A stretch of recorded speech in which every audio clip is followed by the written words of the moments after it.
Disappointing weekend for the Mariners. I suppose that I do have to check my expectations at times with this team, but think of it from this perspective. Over the past week, the Mariners played two teams that I feel like they are at the very least better than, if not on the same level as, in the Baltimore Orioles and the Texas Rangers, and they lost both of those series. And if you go back to this past weekend series, started off nice. Kendall, Graveman coming into the ninth inning as the Mariners got a 5-4 win. And then on Saturday, it's a back-and-forth game, but the Mariners had a 5-1 lead at one point. But ultimately, on Saturday, it ended like this. Crawford is ready. So is Kennedy. The stretch.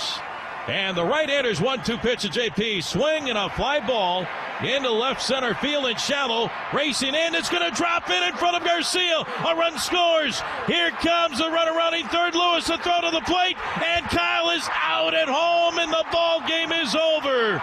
One run scores. Lewis trying to score from first. The ball dropped into shallow left center field in front of Garcia. The throw to the plate after Haniger scored. Kyle Lewis trying to score. And let's see, Lewis is out, and the ball game is over. Yeah, that stunk.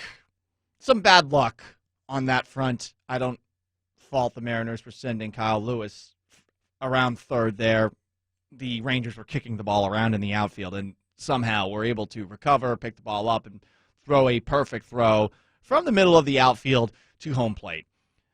That happens from time to time. But then Sunday happened, and Sunday was just a disaster. You had 3 errors. I think you left, 12 men on base? Really just a rough day at the ballpark for the Mariners yesterday. And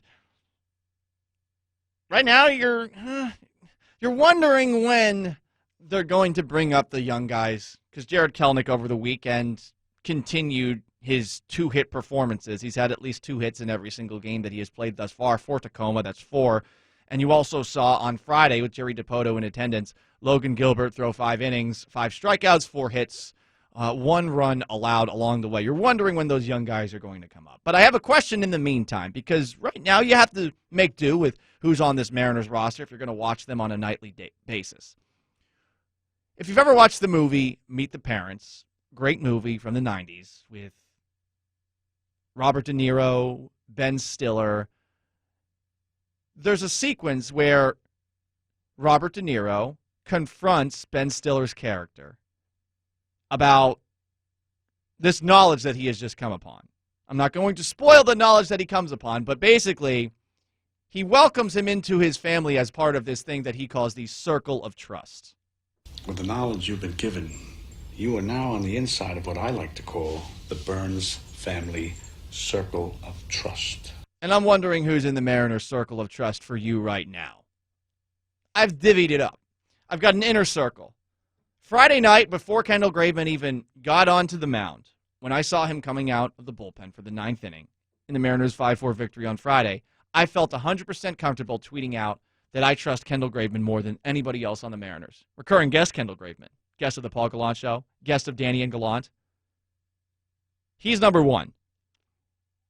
He is a part of a bullpen that has really impressed thus far this year, because I had 0 expectations, and we have only seen positive results. Mitch Haniger is also in the inner circle of the circle of trust. He has consistently delivered power, and he has consistently given you defense too. After that, it gets a little bit tricky, and this is, I think, par for the course with a young team that's in the midst of a rebuild. On the outer circle, still in the circle, but in the outer circle of the circle of trust, I would put Kyle Seager, because you know what Kyle Seager is going to give you. Largely hitting 230 to 240, but solid defense at third base. A bat that, with this lineup, you look at as relatively close to a plus. And I'm going to put Yusei Kikuchi in the outer circle of the Mariners circle of trust. And I bring that up because he's given you 7 innings 3 times thus far this year.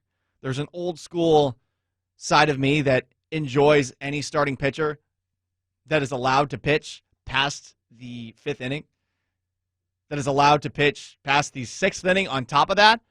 He's done that a couple of times this year, and surprisingly, he has been the Mariners' most consistent starting pitcher. Now, hurts, of course, that James Paxton got injured so early into his first start. And Marco Gonzalez, right now, we're not 100% sure when he is going to come back. But that's the guys, those four, those are the guys that are in my circle of trust right now.